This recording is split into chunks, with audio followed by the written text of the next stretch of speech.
Welcome back to the 2003 Intercollegiate Bowling Championships. We're in Tulsa, Oklahoma, and it's the women's turn. We're ready for that championship match, Chris. And how about Central Missouri State? They finished second here once before. They finished here second once before. They finished here third last year. And this is the sixth consecutive appearance for this team. They've been in the top 8 every year. They become one of the most dominant programs in college bowling. Well, how about Florida State? It's their first appearance here, and they've had a rough go the last few years. It's the first appearance in the national final. Last year, they bowled this very same CMSU team in the semifinals. They've had 5 coaches in 4 years, but they've had 4 seniors that have seen all 5 of those coaches. They think they're ready to take it home today. Well, it's been exciting so far, and I guess we're ready to take a look at some of the highlights of the action so far in the championship match.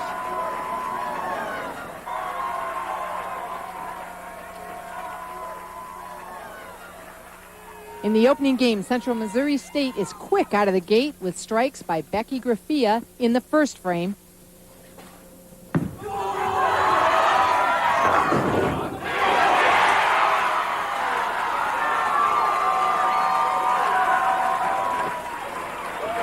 Aaron Lanford in the second.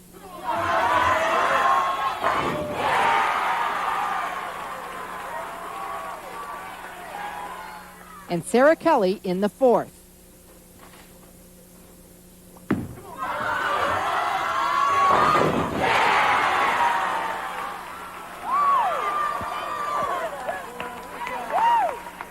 FSU finally strikes.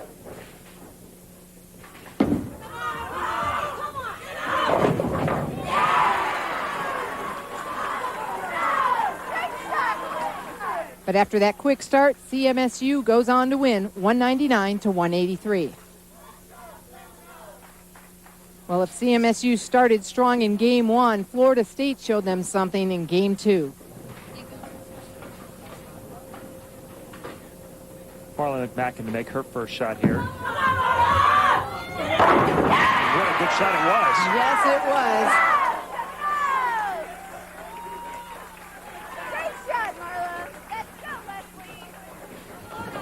Leslie Raypatch now up for Florida State Seminoles. The number 2 bowler. She'll fill the 2nd and 7th frames unless there's a substitution. Everybody seems to like this right lane. This is a really good shot. It's on line.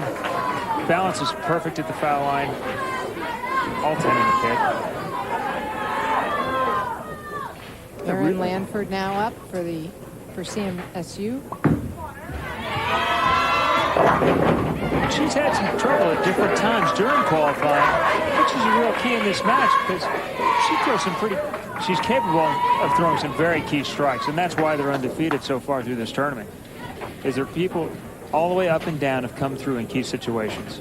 It was interesting that their head coach, Ron Holmes, was telling me that he has his players do like calisthenics, jumping jacks, and then throw a shot so they can get the heart rate up like it is when they're so excited bowling out here. It's actually a great idea, and I don't know why more colleges don't do it, because there's no other way to really anticipate what you're feeling like right now. Here's Lisa Shaw, and oh my, what an opening here for Florida State Seminoles. It's do or die for them. Look at this shot here. It's going to cross in between 15 and 20. It's going to right off that track here at 45 feet. High flush, 10 in the pit. Amber Lester. And she's just figured out. Yeah, she figured out lane 35. Well, I thought Sean Rash might be the best bowler in Alaska, but it looks like Amber Lester could be. From the North Pole, this one's high flush, 10 in the pit. Never a doubt there either.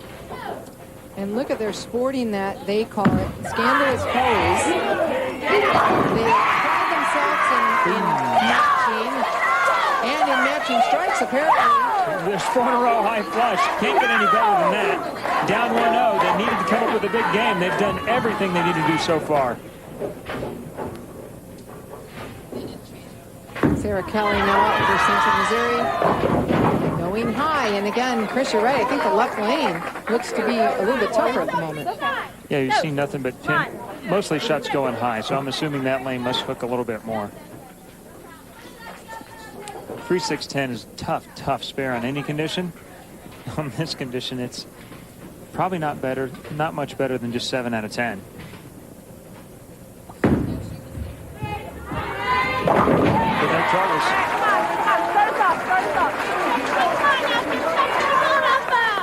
Sarah Kelly was actually the MVP run. She was the runner-up MVP last year at the national finals. Now they've made a switch after the first game. Florida State did in their lineup. They've switched their number 4 and 5 bowlers. Rachel Figueroa is now bowling anchor for the team.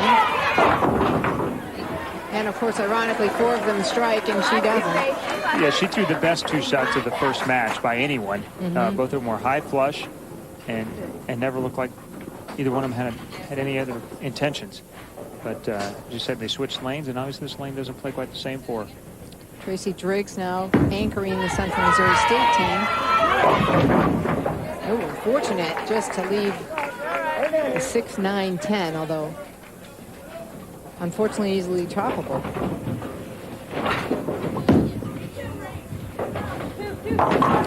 Rachel covers it up.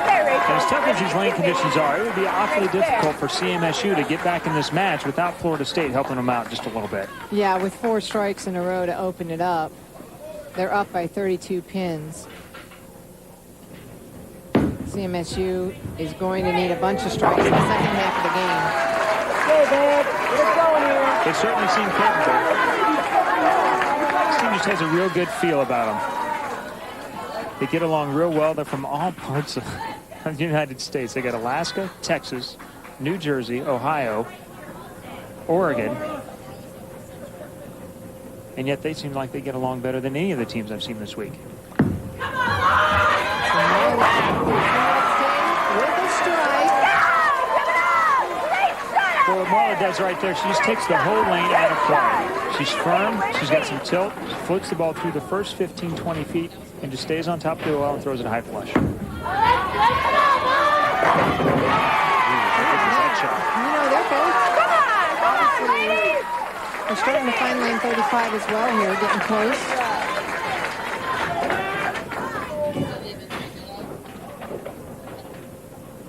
.32 pins. Florida State up by 32. Can make it 40. Fantastic shot. And they do not want to move off of this lane because it's going to come down to a final game if they win this game.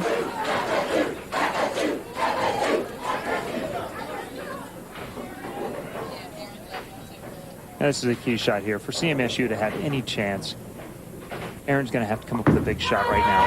Otherwise, they're down 42. And it would be tough to recover 42 pins in 3 frames. Well, and like you said earlier, Jan, they've gone high flush. The first 4 bowlers haven't. So the chances of them going open are pretty slim. Very slim.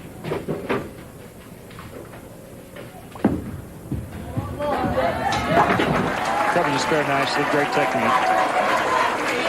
Now this Florida State team, they actually train with Tiger Training Center. Some of the coaches from there come up and train them. It's a terrific advantage. There's such a wealth of knowledge down there at that training center, and to have access to some of that is an advantage. I think that's probably one of the reasons why their program has improved so much over the 4 years that many of these seniors have been here.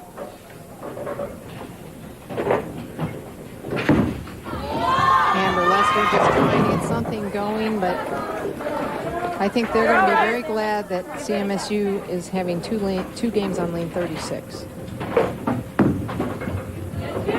Uh-oh. Oh. But a small chink in the armor, but I'm afraid it's probably not going to be enough. It's probably a little late since Central Missouri is not actually striking right now.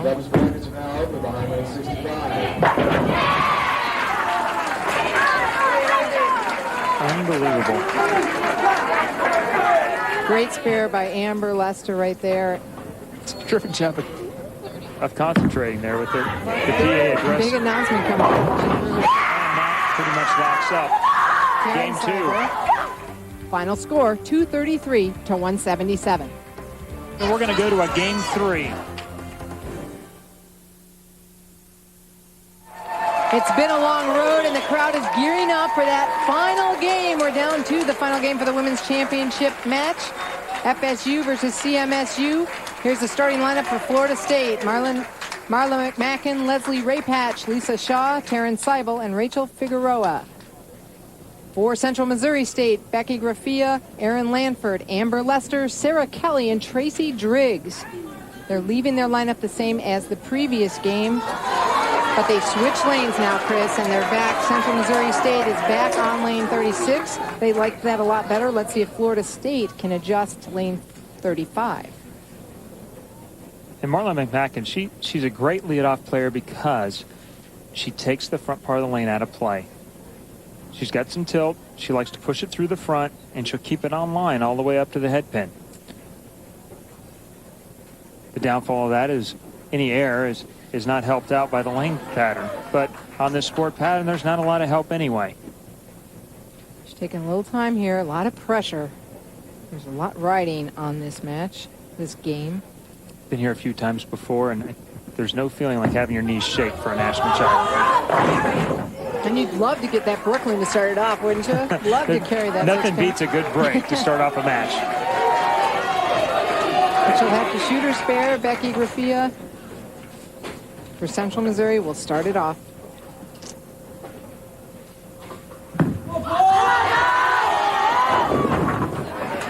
And missing the head pin left. Yeah, that ball just got too wide. And she's using a very shiny ball, which can make this pattern look very overreactive and very underreactive at different times. But she's bowled well all week, and obviously they found out that this is the strategy they like the best.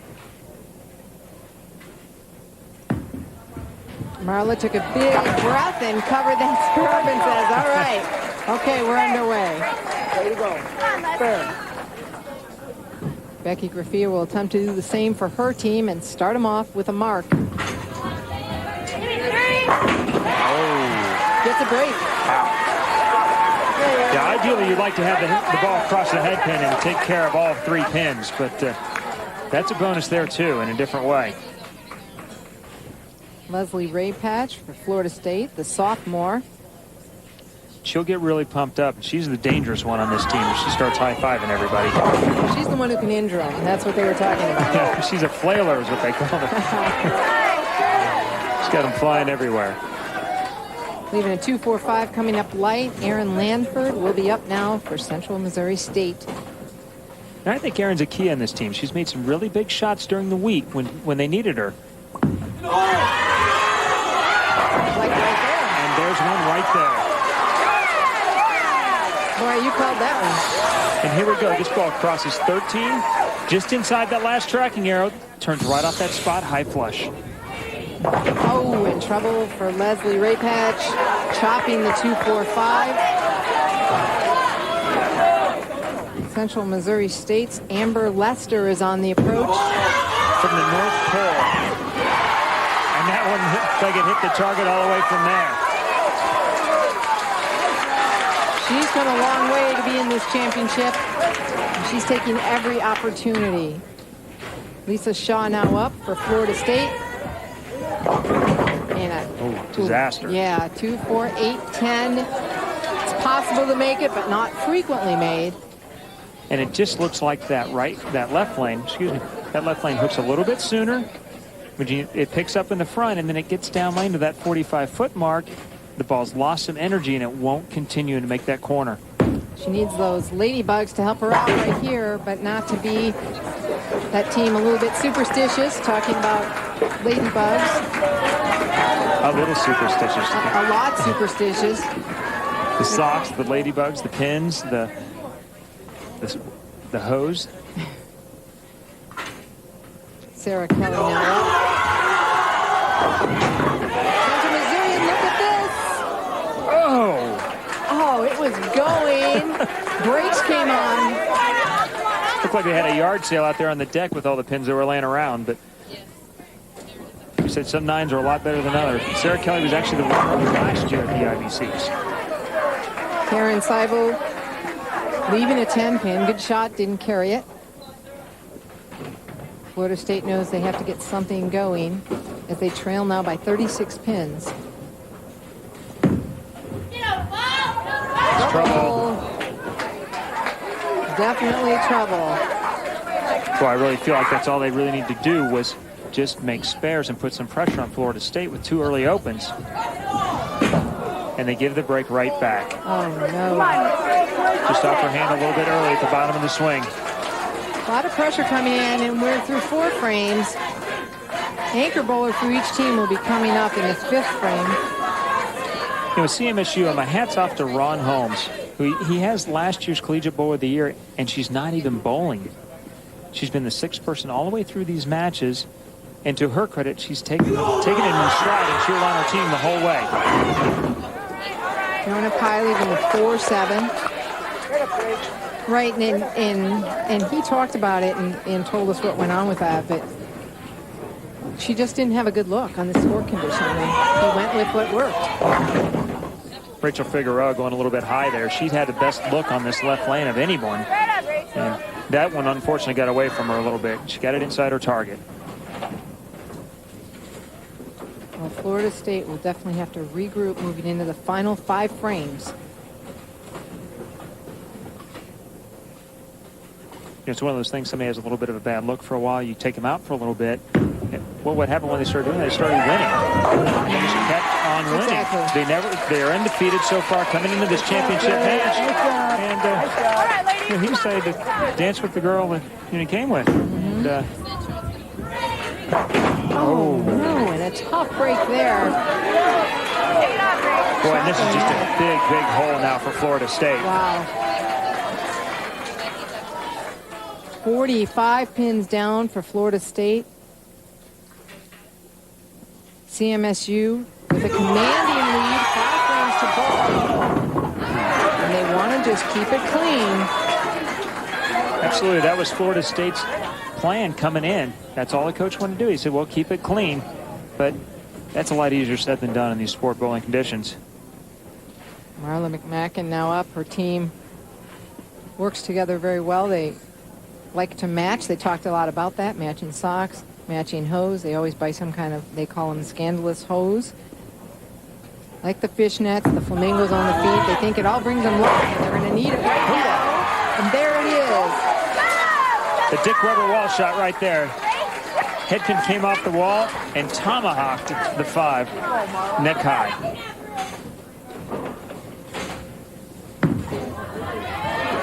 Shoot the spare, and she does. Boy, that's a dangerous spare, too. As much as that ball hooks on the back, it's so easy to take the 2 or the 3 right off the 5. There's a look at the flamingos for Florida and the fishnet hose. I remember wearing those a few years ago. Oh, no. That just isn't right when you're down. They're down 45 coming into that shot. They get a strike up, and she makes a terrific shot and pays full price. And Erin Lanford jumped all over it. You told us early she was going to be the key. With 2 terrific shots right there. Both of them set up doubles. The first one set up a double. This one sets up another one. If they get this strike here, it's just about the end of the road for the Florida State team. Just about. Amber Lester trying to close it down, but missing the head pin. And really her first bad shot of the whole championship match. She's been rock solid. Terrific shot there. Wow. I mean, that 7-9 just totally turned the whole match. If she doubles right there, that's an extra 34 pins under their score, and they're actually... It'd be a 20-pin match. It'd be close. Great job covering the spare, and that's really all they have to do here. 168 is the best score that Florida State can shoot. They don't even need, CMSU doesn't even need marks now.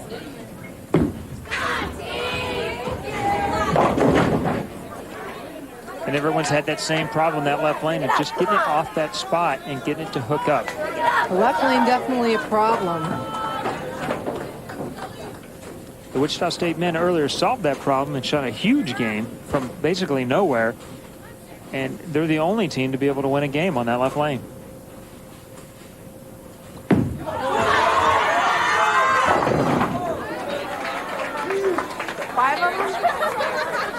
That would be half a look. I think right now they just want to get the ball and finish, and a beautiful spare conversion. It's a nice job there by Taryn. Head pin off the wall. I'm sorry, not off the wall, right into it. It was a perfect conversion.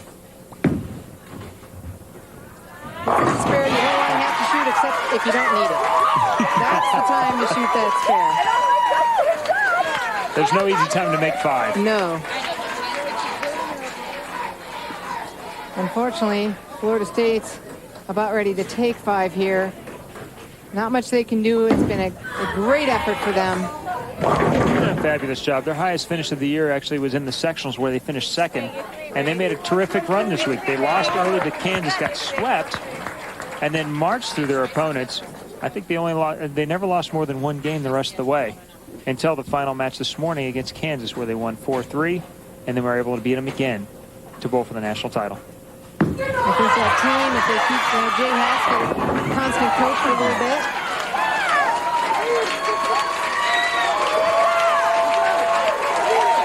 Fantastic shot there by Tracy Driggs. She's got a lot of things to celebrate. She got engaged in Paris in front of the Eiffel Tower a month ago. Now she has a national title. Oh, wow. What a month or month and a half for her. I don't think they're going to finish this game. Lynn, I'm so proud of you this weekend. I'm so proud of you.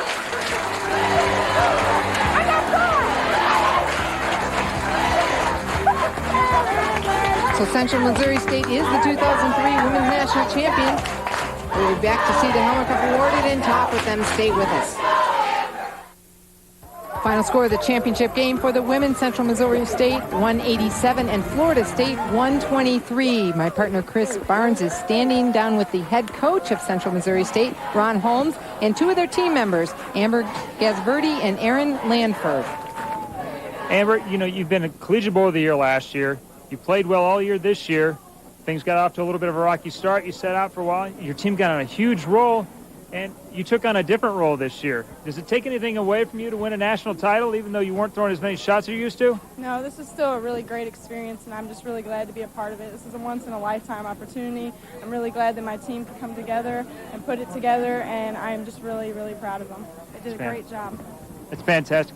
Aaron, now, being a senior, you had a chance to throw balls for the first time for a national title, and you seem to key up everything for this team today. Everything started with you, and what did it feel like to throw shots for a national title?